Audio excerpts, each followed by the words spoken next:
Hello, you are with me, the voice of ability for persons with disability. United Nations statistics estimate that over 600 million people live with disability globally, and over 400 million people live with disability in Africa. 40% of Africa's population are made up of people living with disability. 10 to 15% of school-age children in Africa live with disability.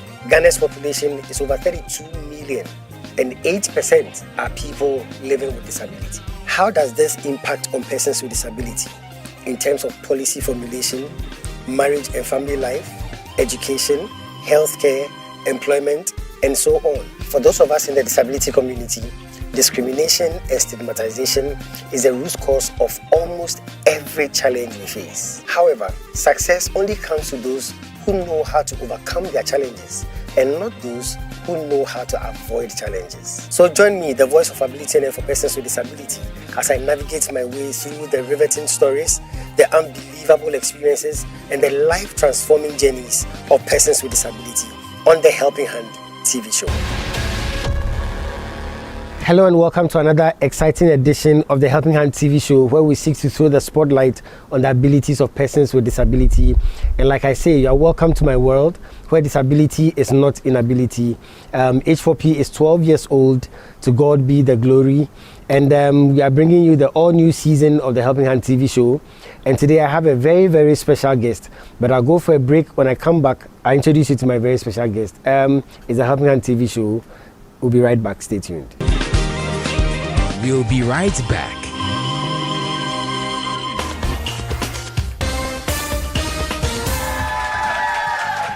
Hello, ladies and gentlemen. You are with me, the voice of ability on air for persons with disability. And today I want to introduce you to someone with so much ability. Some people call her the greatest friend. Others call her the sweet companion. And others still call her the faithful worker.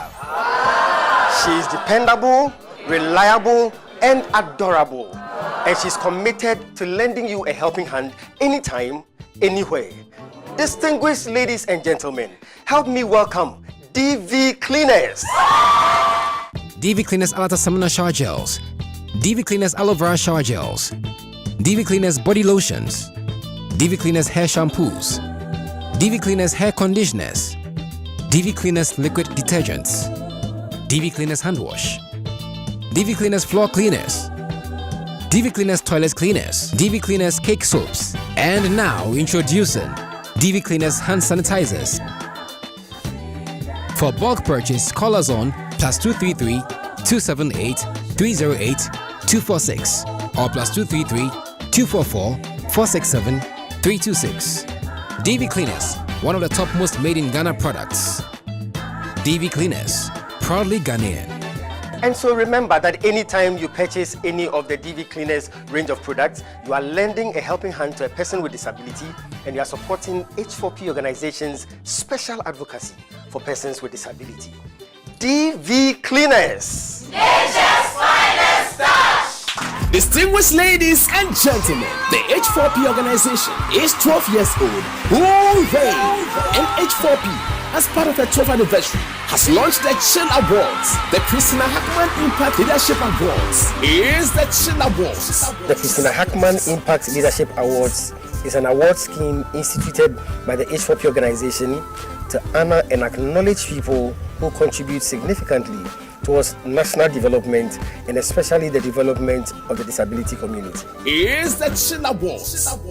Eligibility to winning the Chill Awards, it's in the following categories. 1. The individual, group or organization who has contributed to the sports and the entertainment landscape in the disability community. 2. In the area of education. And 3. In entrepreneurship. Is the Chill Awards, the Christina Hackman Impact Leadership Awards, and the call to application will soon be made available on the H4P Organization's website, h4porganization.org, Chill Awards website, chillawards.com, Helping Hand website, helpinghandshow.com, and on our social media platforms. Or call +233 209 555 777 or +233 596 313 338 or +233 277 552 208 is the Christina Hackman Impact Leadership Awards, the Chill Awards. She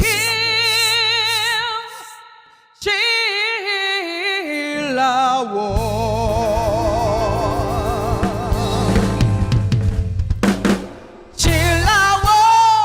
Christina Hackman Impact Leadership Awards, the Chill Awards.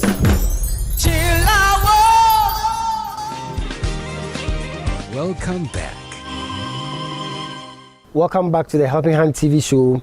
Today I have a very special guest all the way from Kenya. His name is Paul Mugambi. Paul, thank you so much for being with me. Thank you very much. I'm glad to be on the show. My name is Paul Mugambi. If you may like, call me Mpofu number one. Mpofu number one is a name I derived from the derogatory terms which are used in around East Africa for non-living things like kiti, which means a chair, kiatu, which means a shoe. Now, from the name Kipofu, I derived that name and I put M, Mpofu number one. I see. That's interesting. And it's also a name which I use for my music work since I'm also an artist. So I call my stage name is Mpofu number one. I see. I'm proud to be hosting Mpofu number one. Thank you. All right. So Paul, let's start with your motivation for life. What is it that motivates you in life? I normally tell people that one thing which motivates me is respect for human rights and also seeing equality being implemented. And sometimes I normally tell people that discrimination experiences which I face sometimes motivate me to work hard or to be passionate about disability, advocacy, and inclusivity. So, Paul, we'll be talking about your story, how it all began, but let me find out from you. What is the atmosphere in Kenya like? How is Kenya like?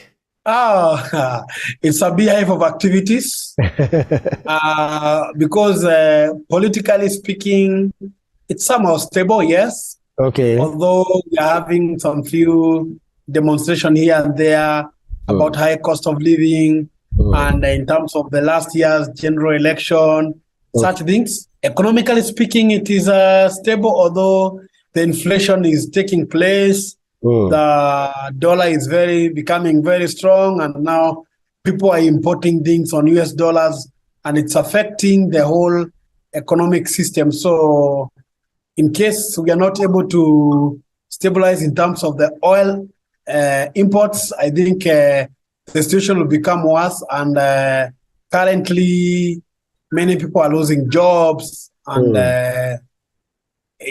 we've been having some famine, but now rains have come, some places are flooding, so it's a beehive and a mixture of activity.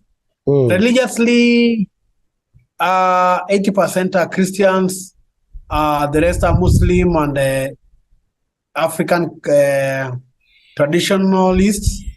And currently, we are also having a big debate about evangelical who have started to introduce some cultism in the religion. So it's I think it's becoming even an international story about some pastors who were making people to starve in order to go and see Jesus in heaven in Kenya. So it's a big story which has been running. Yeah. It's a whole mixture of activities because many persons with disabilities are Christians, but the preachers really tend to use persons with disabilities for their own gain. Wow. That's a very serious one, right? Yeah, that's the case about disability and religion. Okay, thank you so much for the rundown in Kenya. Let's start with your story, Paul. I know you were not born blind, right? It was 1987, 4:36 p.m. on a Monday, October 27th. Some guys were fighting. I was boxed my eyes when I tried to go and intervene.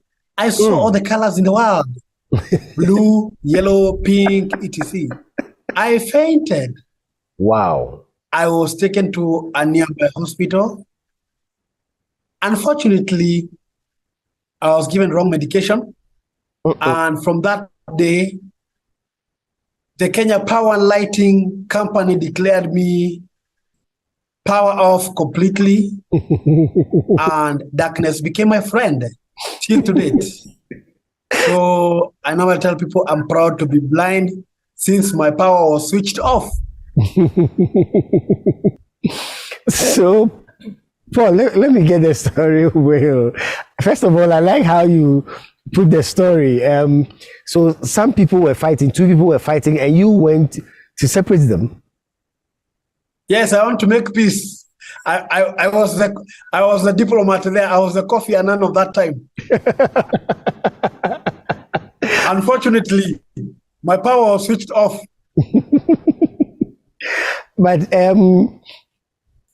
you seem to have taken it in your stride. You seem to be okay with it. You've accepted your condition. Did you report the people? Did you take them to task? Did you sue them in court? They have caused your condition. By that time, I was very young. I didn't know about the rights. So I left it and I forgave them and I forgot about it and I accepted the situation. Although there were a lot of issues. I lost friends. Discrimination was there. And the support system was very weak. I didn't know where to go. But at the end of the day, you have to accept and move on because you cannot just stay there and wait for miracles to happen if they won't happen.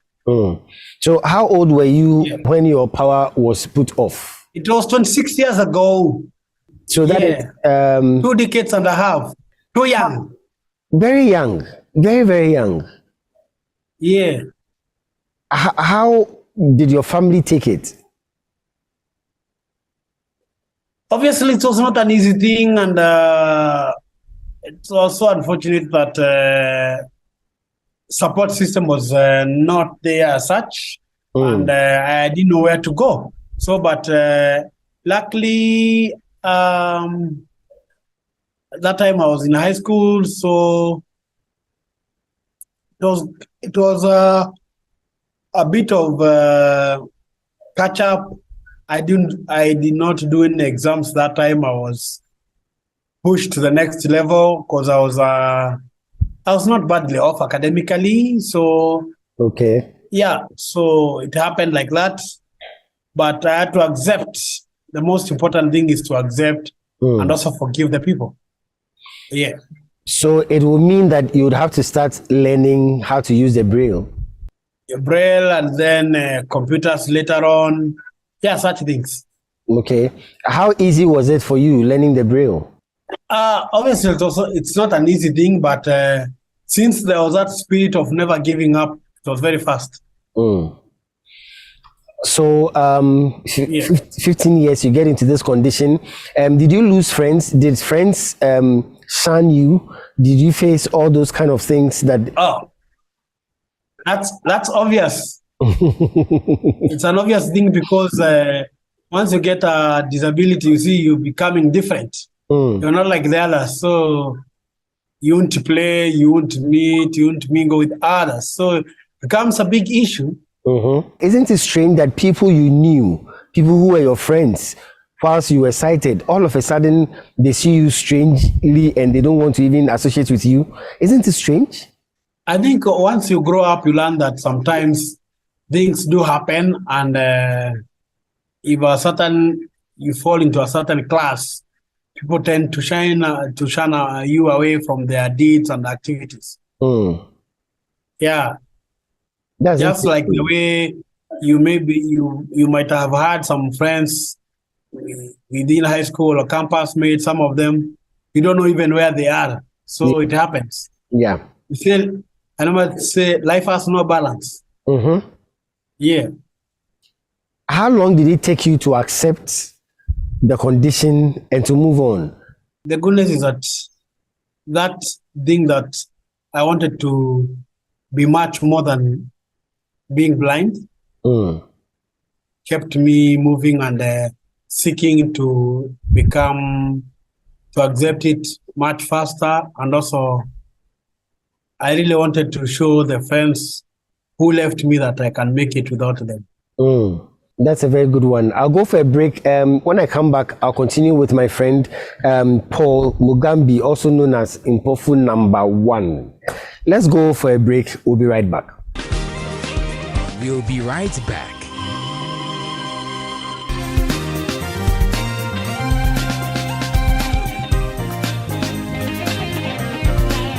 Success is a product of hard and wise work. Here's 60-second success with the Bishop. Stay tuned. Hello and welcome to 60-second success with the Bishop. Today I want to talk to you about the importance of taking risks, calculated risks. Life is a journey, my friend, a journey that is full of risks. And you have to decide to take calculated risks because it is those who have the audacity to face their fears and take risks who become successful. Life is not always smooth. Life oftentimes is a curved path of turbulence, and it demands a lot of diligence so that it can lead to a life of success. Successful people know that in the journey of life, there are times of rain and there are times of sunshine.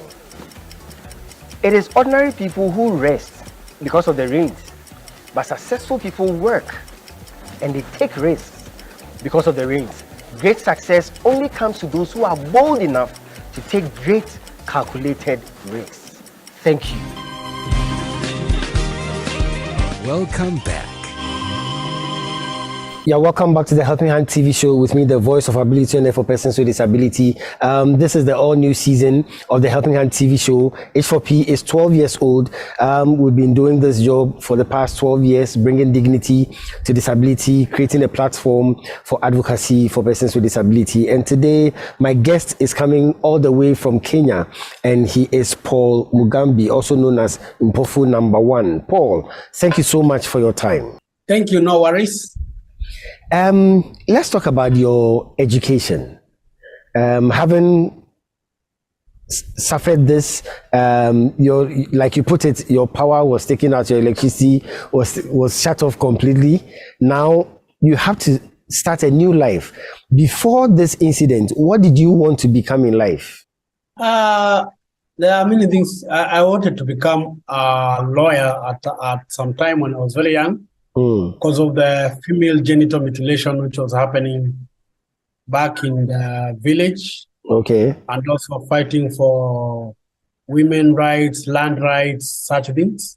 And unfortunately, that dream of becoming a lawyer was shattered when I was blind, when I wanted to one of the universities. They didn't have support system for a blind person that time. And they tend to push me away. So when I completed high school that time, I was forced to do education, special needs, because that's what the lecturers and the teachers that time believed, that all blind people should become teachers. But along the line, I taught just for teaching practice, but I've never dreamt to continue teaching in a high school the way they thought I should.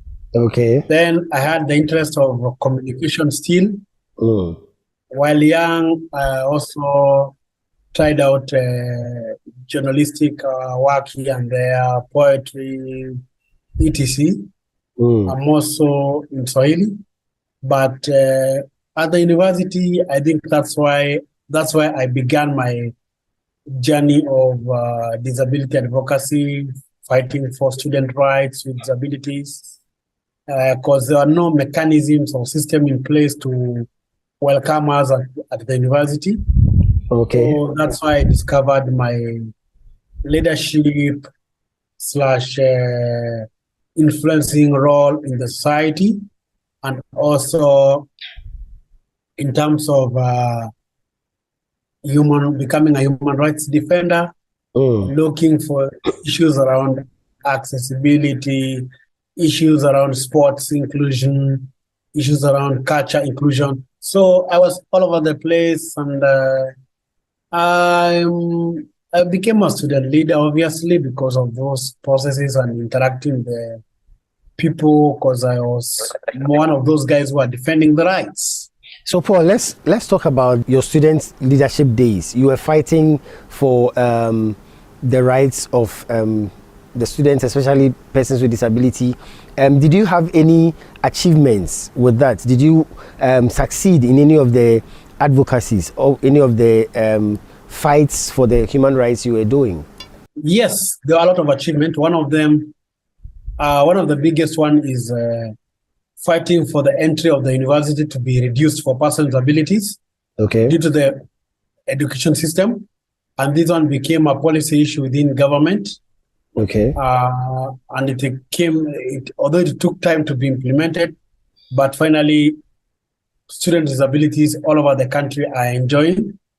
And through that affirmative action, that time, during our time, only one university was admitting students with disabilities, but now, through the process of advocacy, we ensure that all universities now are welcoming persons with disabilities, and they're developing support system to support students with disabilities. Another achievement is accessibility of the physical environment of the university. It's really improved. And also, library became a bit offering support to students with disability. And also, even being a role model to other students with and without disability made other students with disabilities also to come up and rise up later to join the student leadership, and also joining other sectors in terms of advocacy and making the voice of persons with disabilities be heard in the different policy regulations, and also participating in leadership processes. It also contributing to the review of the student constitution, and also participating in the Kenya constitutional review by that time, which was happening around the country. Great. I wanted to find out about women with disability. When you were a student leader, were you also championing the rights of women with disability? And how is the situation like for women in disability in Kenya? Obviously, when you talk about disability rights, personally, I love advocating for intersectionality issues. And women with disability is also part of that.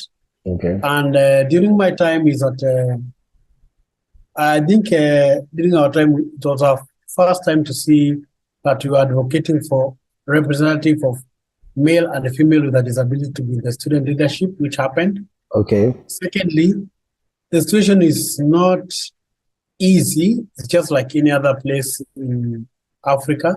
Women with disabilities face married experiences in terms of either exploitation, in terms of gender harassment, in terms of lack of opportunities.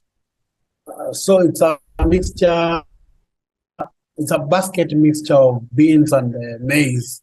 So there are those who have tried their level best to participate and become influencers by their own rights. And there are also those who have not yet grabbed the opportunities, or even don't know how to do it, because low education level is also a big contributor.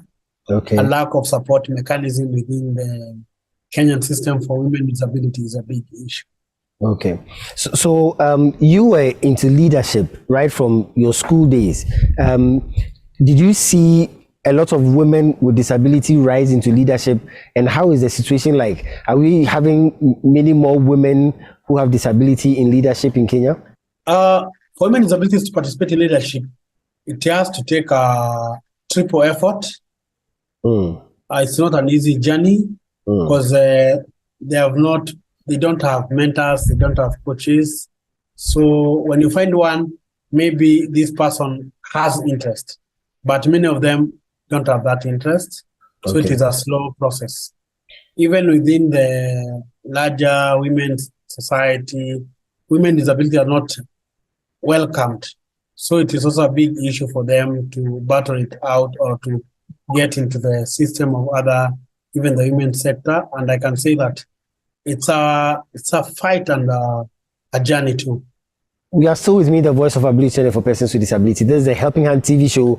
My very special guest is Impofu number 1, Paul Mugambi. I'm going to go for a break. When we come back, we are going to continue with my very special guest. He's really enlightening us about the situation in Kenya. We'll be right back. It's the Helping Hand TV show. Stay tuned.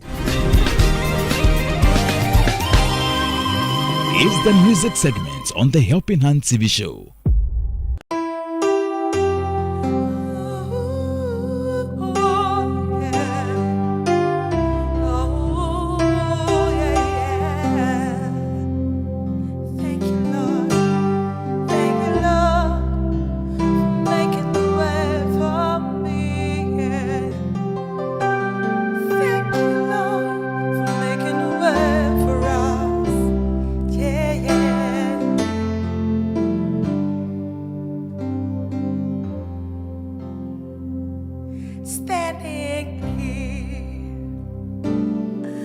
Not knowing how we'll get through this test, yeah. But holding on to faith, you know best. Nothing can catch you by surprise. You've got this figured out, and you're watching us now, yeah, yeah. And when it looked as if we can't win, oh God, you wrapped us in your arms and stepped in. You stepped right in, and everything we need you supply. You've got this in control, and now we know that you made a way. When our backs were against the wall and it looked as if it was over, you made a way. And we're standing here only because you made a way.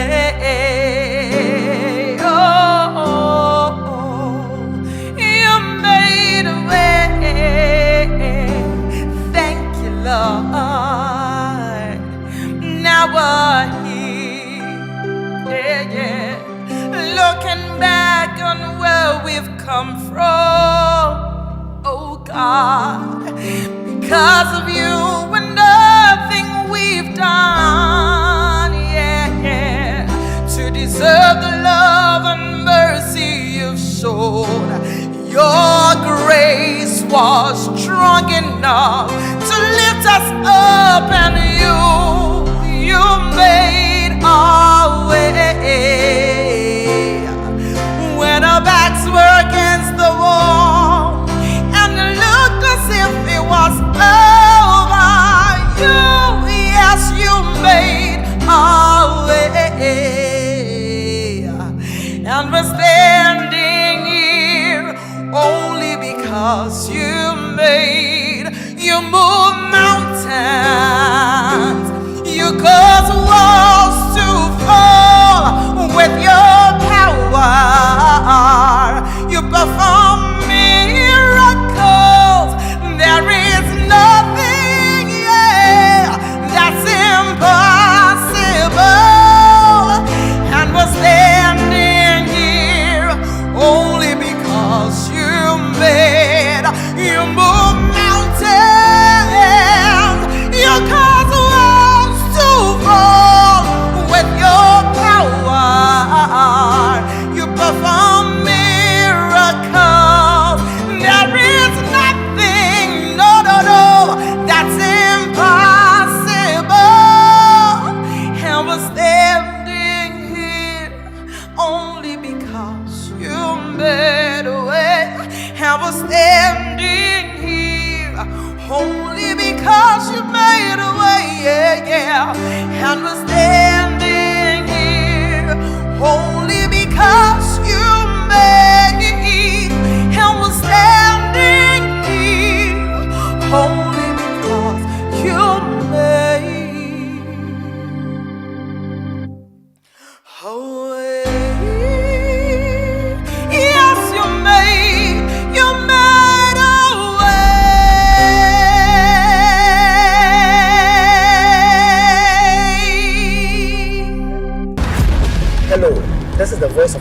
billionaire for persons with disability. Life is about success. Success is about achievements. But greatness is about helping others to achieve success. I believe strongly that God gave us two hands so that we can use one hand for ourselves and the other hand to help other people. But Mrs. Christina Ananswa Hackman seemed to have used both of her hands to help everybody else.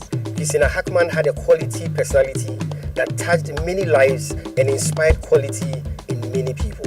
Mrs. Christina Hackman didn't only touch lives with her hands of generosity, but also she touched lives with her heart of magnanimity, intimacy, and leniency. So what sort of person was Mrs. Christina Ananswa Hackman? Very intelligent, jovial, welcoming anybody who came her way. She was kind, she was generous, and she was caring. She felt free sharing whatever she had with people.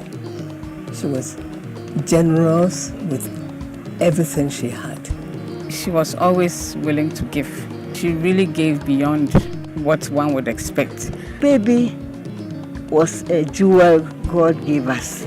She would call and wish you a happy birthday even before you yourself became aware that the day was your birthday.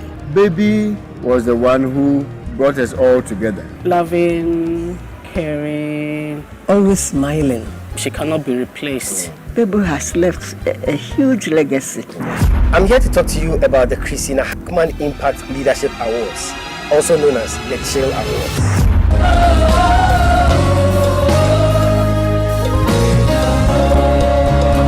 The Christina Hackman Impact Leadership Awards, also known as the Chill Awards, is an award scheme by the H4P Organization in honor of my mom, Mrs. Christina Ananswa Hackman, an amazing woman, an incredible woman. The Christina Hackman Impact Leadership Awards recognizes the impact and the efforts made by persons with disability, especially towards national development. It's the Chill Awards, powered by the H4P Organization. Chill Awards.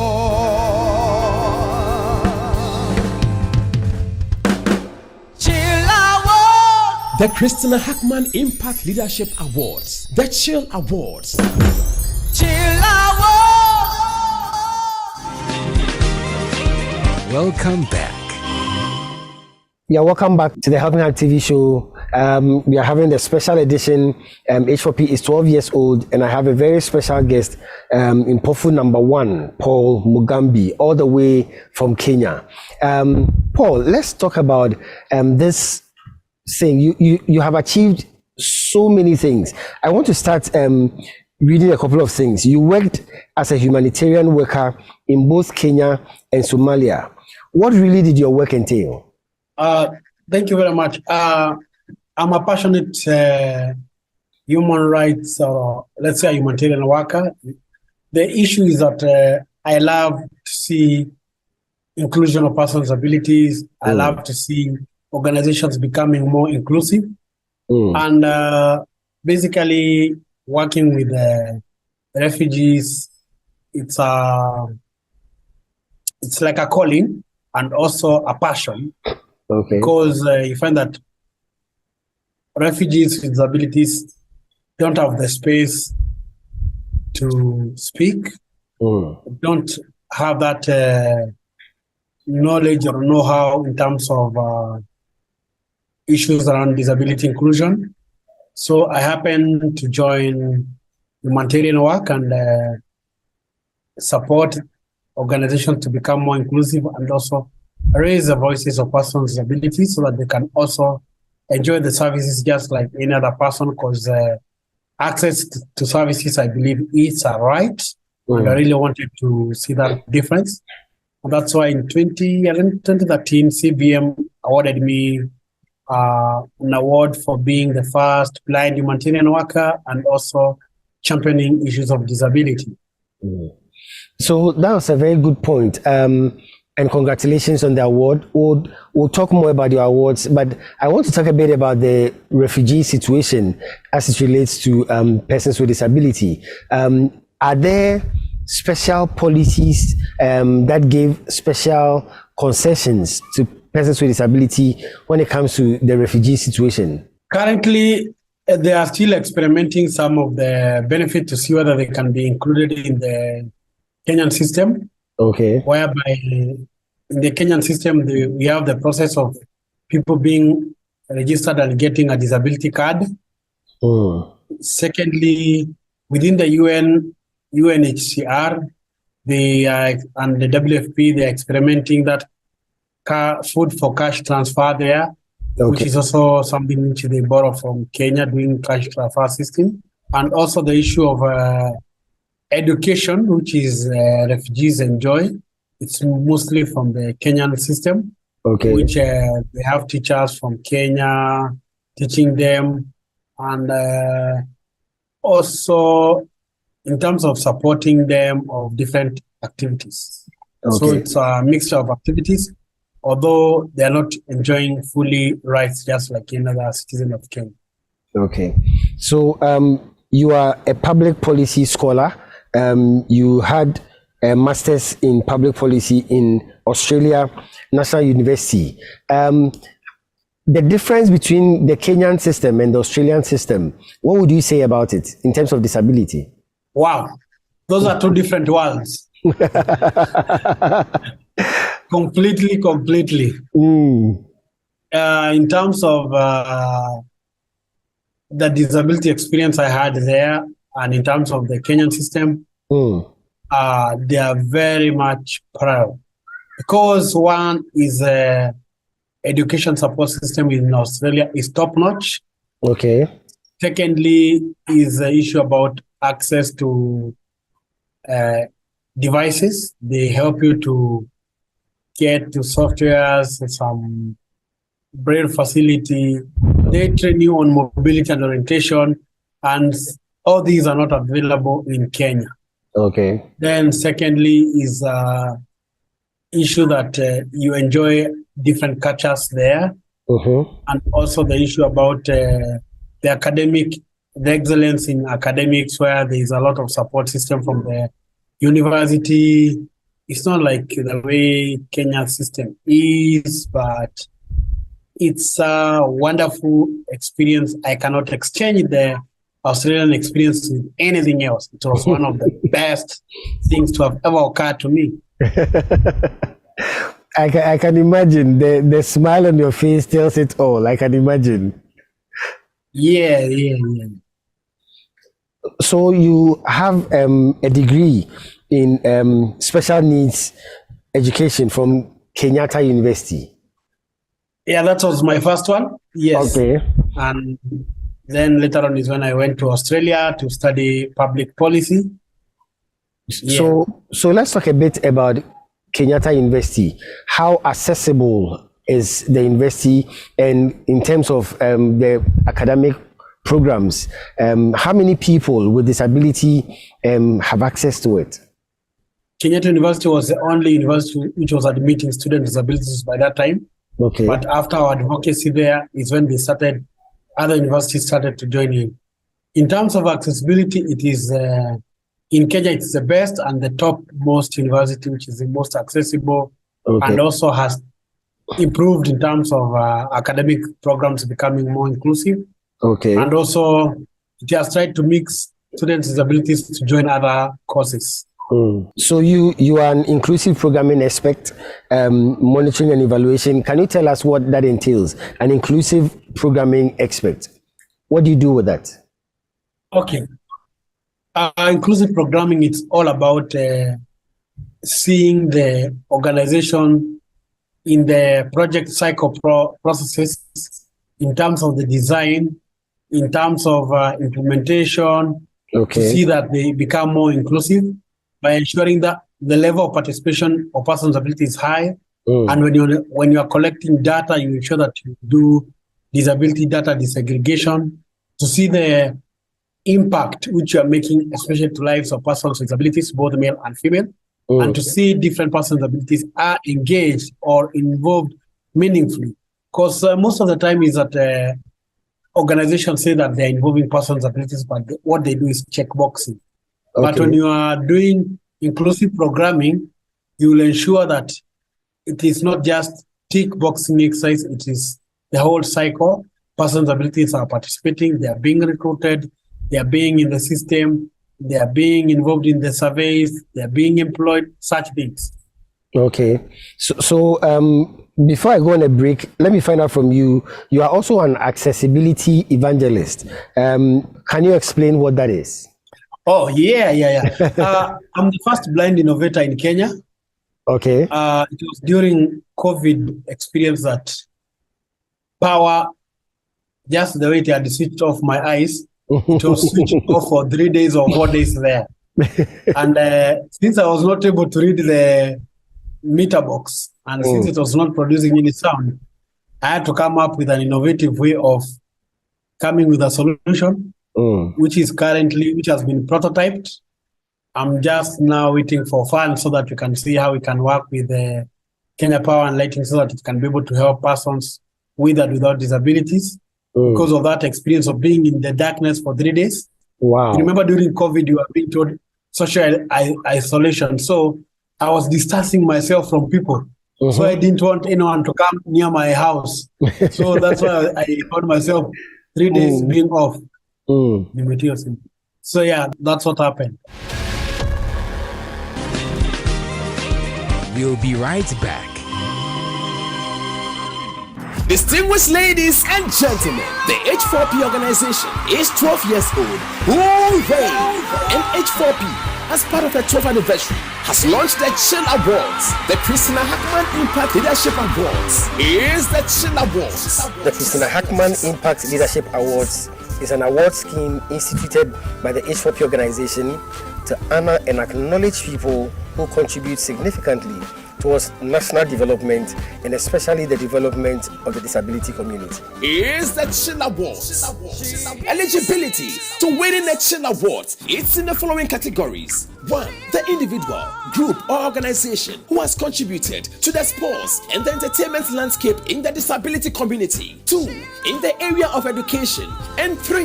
In entrepreneurship. Is the Chill Awards, the Christina Hackman Impact Leadership Awards. And the call to application will soon be made available on the H4P Organization's website, h4porganization.org, Chill Awards website, chillawards.com, Helping Hand website, helpinghandshow.com, and on our social media platforms. Or call +233 209 555 777 or +233 596 313 338 or +233 277 552 208 is the Christina Hackman Impact Leadership Awards, the Chill Awards. Chill Awards.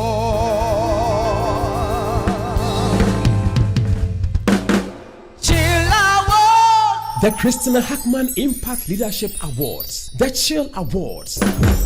Chill Awards. Welcome back. Well, thank you so much for staying tuned into the Helping Hand TV show.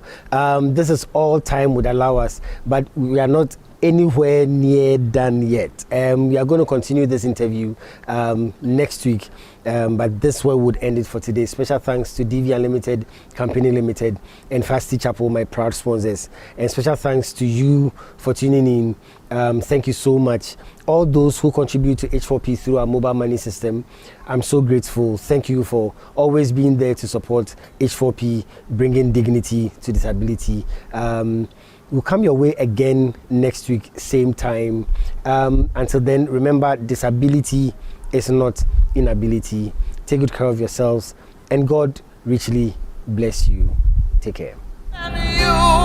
You made